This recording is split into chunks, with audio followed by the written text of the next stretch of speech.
Octavia E. Butler. From Wikipedia, read by The Voice Before the Void. Octavia Estelle Butler, 1947 June 22nd to 2006 February 24th, was an American science fiction writer. A multiple recipient of both the Hugo and Nebula Awards, Butler was one of the best-known women in the field. In 1995, she became the first science fiction writer to receive the MacArthur Fellowship. Biography. I began writing about power because I had so little. Octavia E. Butler and Carolyn S. Davidson's The Science Fiction of Octavia Butler. Early life. Octavia Estelle Butler was born in 1947 in Pasadena, California, the only child of Octavia Margaret Guy, a housemaid, and Larice James Butler, a shoeshine man. Butler's father died when she was 7, so Octavia was raised by her mother and maternal grandmother in what she would later recall as a strict Baptist environment. While growing up in the racially integrated community of Pasadena allowed Butler to experience cultural and ethnic diversity in the midst of segregation, she became acquainted with the workings of white supremacy when she accompanied her mother to her cleaning work and witnessed her entering white people's houses through back doors and being spoken to or about in disrespectful ways. Many times, Butler's mother would bring home books and magazines the white families had discarded for her young daughter to read. From an early age, an almost paralyzing shyness made it difficult for Butler to socialize with other children. Her awkwardness, paired with a slight dyslexia that made schoolwork a torment, made her believe she was, quote, ugly and stupid, clumsy, and socially hopeless, unquote. Eventually, she grew to almost 6 feet tall, becoming an easy target for bullies. As a result, she frequently passed the time reading at the Pasadena Public Library and writing reams and reams of pages in her big pink notebook. Hooked at first on fairy tales and horse stories, she quickly became interested in science fiction magazines, such as Amazing Stories, the magazine of fantasy and science fiction, and Galaxy, and began reading stories by Zena Henderson, John Brunner, and Theodore Sturgeon.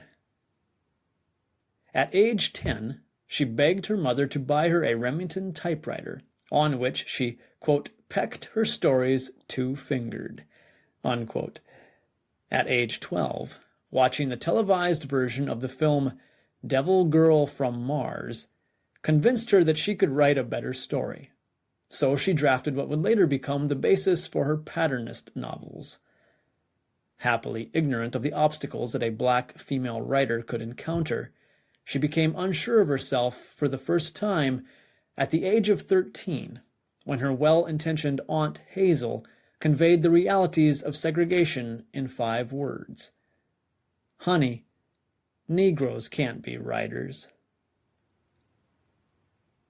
Nevertheless, Butler persevered in her desire to publish a story, even asking her junior high science teacher, Mr. Pfaff, to type the first manuscript she submitted to a science fiction magazine. After graduating from John Muir High School in 1965, Butler worked during the day and attended Pasadena City College at night. As a freshman, she won a college-wide short story contest, her first $15 earned as a writer. She also got the germ of the idea for what would become her best-selling novel, Kindred, when a young African-American classmate involved in the Black Power movement loudly criticized previous generations of African Americans for being subservient to whites. As she explained in later interviews, The young man's remarks instigated her to respond with a story that would give historical context to that shameful subservience, so that it would be understood as silent but courageous survival. Butler graduated from PCC in 1968. Rise to success. Even though Butler's mother wanted her to become a secretary with a steady income, she continued to work at a series of temporary jobs, preferring the kind of mindless work that would allow her to get up at 2 or 3 in the morning to write. Success, however, eluded her, as an absence of useful criticism led her to style her stories after the white and male-dominated science fiction she had grown up reading. She enrolled at California State University, Los Angeles, but then switched to taking writing courses through UCLA Extension. She finally caught her break during the Open Door Workshop of the Writers Guild of America West, a program designed to mentor minority writers. Her writing impressed one of the Writers Guild teachers, noted science fiction writer Harlan Ellison, who encouraged her to attend the 6-week Clarion Writers Workshop in Clarion, Pennsylvania. There, she met the writer and later longtime friend Samuel R. Delany. She also sold her 2 first stories, Childfinder to Ellison for his anthology The Last Dangerous Visions, and Crossover to Robin Scott Wilson, the director of Clarion, who published it as part of the 1971 Clarion Anthology. For the next 5 years, Butler worked on the series of novels that would later become known as the Patternist series: Pattern Master, 1976, Mind of My Mind, 1977, and Survivor, 1978. In 1978, she finally was able to stop working at temporary jobs and live on her writing. She took a break from the Patternist series to research and write Kindred, 1979, but went back to the series to finish it by writing Wild Seed, 1980, and Clay's Ark, 1984. Butler's rise to prominence began in 1984 when Speech Sounds won the Hugo Award for Short Story, and, a year later, Bloodchild won the Hugo Award, the Locus Award, and the Science Fiction Chronicle Reader Award for Best Novelette. In the meantime, Butler traveled to the Amazon rainforest and the Andes to do research for what would become the Xenogenesis trilogy: Dawn, 1987, Adulthood Rights, 1988, and Imago, 1989. During the 1990s, Butler worked on the novels that solidified her fame as a writer: Parable of the Sower, 1993, and Parable of the Talents, 1998. In 1995, she became the first science fiction writer to be awarded a John D. and Catherine T. MacArthur Foundation Fellowship, an award that came with a prize of $295,000 US. In 1999, after the death of her mother, Butler moved to Lake Forest Park, Washington.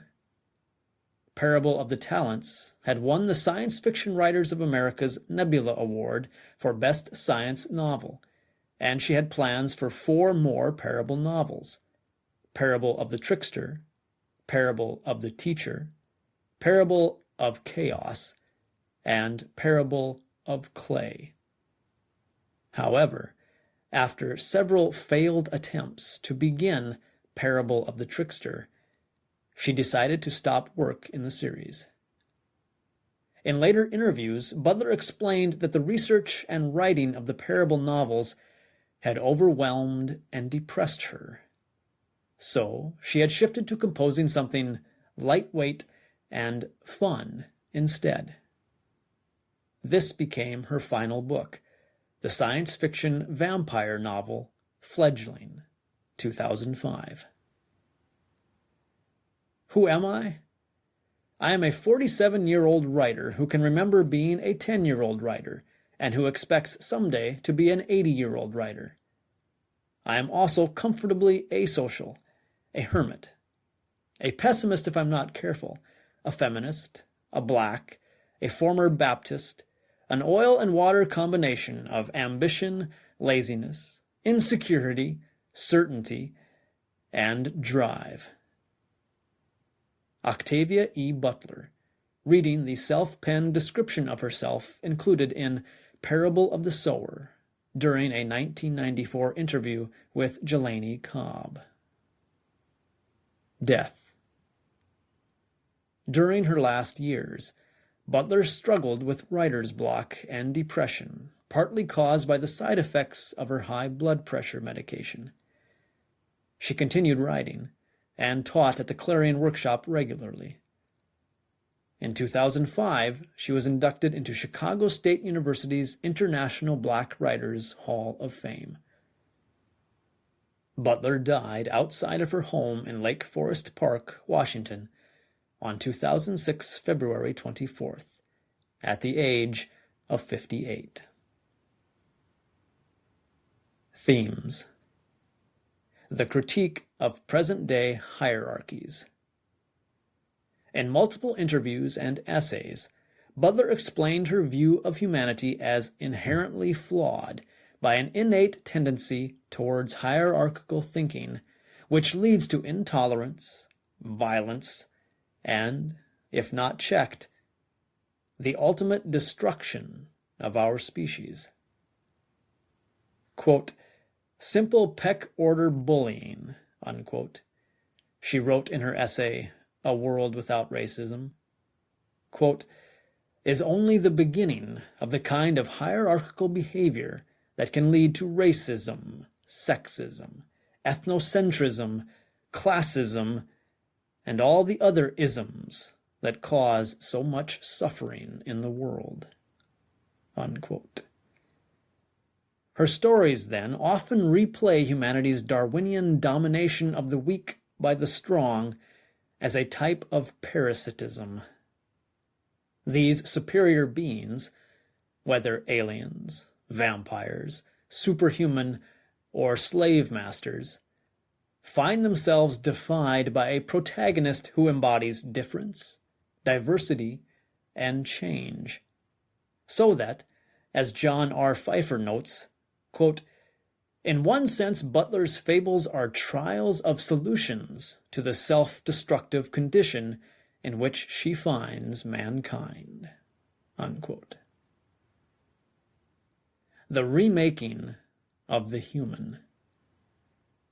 In his essay on the sociobiological backgrounds of Butler's Xenogenesis trilogy, J. Adam Johns describes how Butler's narratives counteract the death drive behind the hierarchical impulse with an innate love of life, biophilia, particularly different, strange life. Specifically, Butler's stories feature gene manipulation, interbreeding, miscegenation, symbiosis, mutation, alien contact, non-consensual sex, contamination, and other forms of hybridity as the means to correct the sociobiological causes of hierarchical violence. As DeWitt Douglas Kilgore and Ranu Samantre note, quote, in Butler's narratives, the undoing of the human body is both literal and metaphorical, for it signifies the profound changes necessary to shape a world not organized by hierarchical violence. Unquote. The evolutionary maturity achieved by the bioengineered hybrid protagonist at the end of the story, then, signals the possible evolution of the dominant community in terms of tolerance, acceptance of diversity, and a desire to wield power responsibly. The survivor as hero. Butler's protagonists are disenfranchised individuals who endure, compromise, and embrace radical change in order to survive. As Kilgore and Samontre note, her stories focus on minority characters whose historical background makes them already intimate with brutal violation and exploitation, and therefore with the need to compromise in order to survive. Even when endowed with extra abilities, these characters are forced to experience unprecedented physical, mental, and emotional distress and exclusion to ensure a minimal degree of agency and to prevent humanity from achieving self-destruction. In many stories, their acts of courage become acts of understanding, and in some cases, love, as they reach a crucial compromise with those in power. Ultimately, Butler's focus on disenfranchised characters serves to illustrate both the historical exploitation of minorities and how the resolve of one such exploited individual may bring about critical change. The creation of alternative communities. Butler's stories feature mixed communities founded by African protagonists and populated by diverse, if similar-minded, individuals. Members may be humans of African, European, or Asian descent, extraterrestrial, such as the Nitlik in Bloodchild, from a different species, such as the vampiric Ina in Fledgling, and cross-species, such as the human Oankali, Akin, and Jodas in the Xenogenesis trilogy.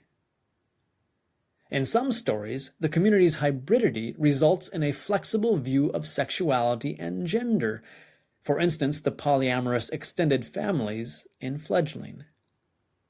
Thus, Butler creates bonds between groups that are generally considered to be separate and unrelated, and suggests hybridity as, quote, the potential root of good family and blessed community life, unquote. Relationship to Afrofuturism. Butler's work has been associated with the genre of Afrofuturism, a term coined by Mark Durai to describe, quote, speculative fiction that treats African American themes and addresses African American concerns in the context of 20th century techno-culture. Some critics, however, have noted that while Butler's protagonists are of African descent, the communities they create are multi-ethnic and, sometimes, multi-species.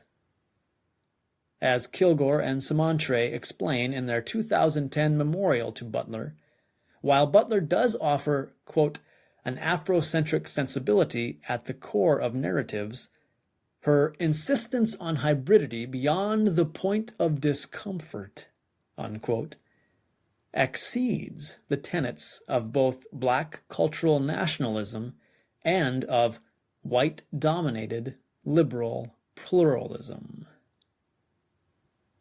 Critical reception.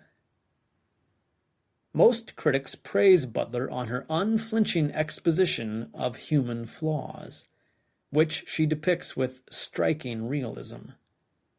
The New York Times regarded her novels as evocative, if often troubling, explorations of far-reaching issues of race, sex, power. The magazine of fantasy and science fiction called her examination of humanity, quote, clear-headed and brutally unsentimental, unquote. And the Village Voice's Dorothy Allison described her as, quote, writing the most detailed social criticism where the hard edge of cruelty, violence, and domination is described in stark detail, unquote. Locus magazine regarded her as, quote, one of those authors who pay serious attention to the way human beings actually work together and against each other, and she does so with extraordinary plausibility, unquote. The Houston Post ranked her, quote, among the best science fiction writers, blessed with a mind capable of conceiving complicated futuristic situations that shed considerable light on our current affairs, unquote. Scholars, on the other hand, focus on Butler's choice to write from the point of view of marginal characters and communities, and thus, quote, expanded science fiction to reflect the experiences and expertise of the disenfranchised, unquote. Surveying Butler's novels, critic Burton Raffel noted how race and gender influence her writing. Quote, I do not think any of these 8 books could have been written by a man, nor, with the single exception of her first book, by anyone but an African American, unquote. Robert Crossley commended how Butler's, quote, feminist aesthetic, unquote, works to expose sexual, racial, and cultural chauvinisms because it is, quote, enriched by a historical consciousness that shapes the depiction of enslavement both in the real past and in imaginary pasts and futures, unquote. Butler has been praised widely for her spare yet vivid style, with the Washington Post book world calling her craftsmanship superb. Burton Raffel regards her prose as, quote, carefully, expertly crafted, and crystalline, sensuous, sensitive, unquote. Publishers and critics have tended to label Butler's work as science fiction. But while Butler enjoyed working in what she called, quote, potentially the freest genre in existence, unquote, she resisted being branded a genre writer. As many critics have pointed out, her narratives have drawn the attention of people from varied ethnic and cultural backgrounds. Butler herself claimed to have 3 loyal audiences: Black readers, science fiction fans, and feminists. This sound file and text are licensed under the Creative Commons Attribution Share Alike 3.0 Unported license, available at creativecommons.org.